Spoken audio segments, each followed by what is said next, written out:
You're probably looking out at the world and wondering how exactly things got so crazy over the last 20 and 30 years in the Western countries.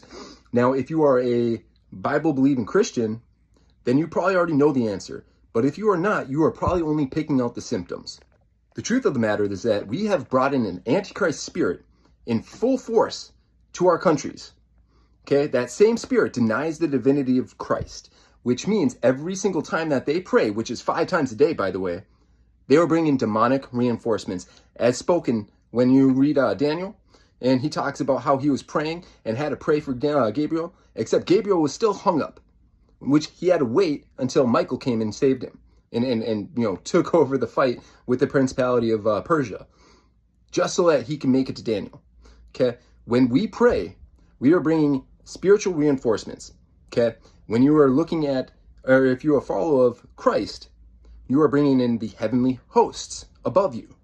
When you are following anything other than the Christ, like, I don't know, the main other religion in the world that denies the divinity of Christ, what they do is they bring in demonic spirits above us.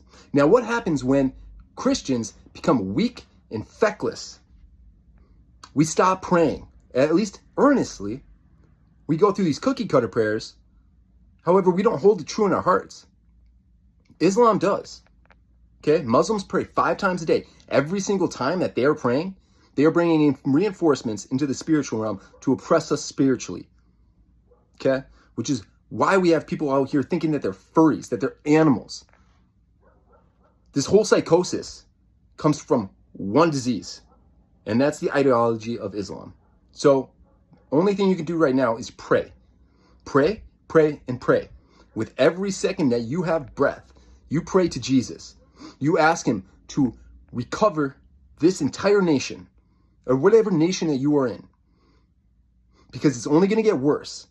We are seeing this exponentially grow at such a pace that we have never seen before, at least not in this lifetime, not in the last 2,000 years. So pray. Pray as if your life depends on it, because if Islam gets control in this country or in any country in the West, your life may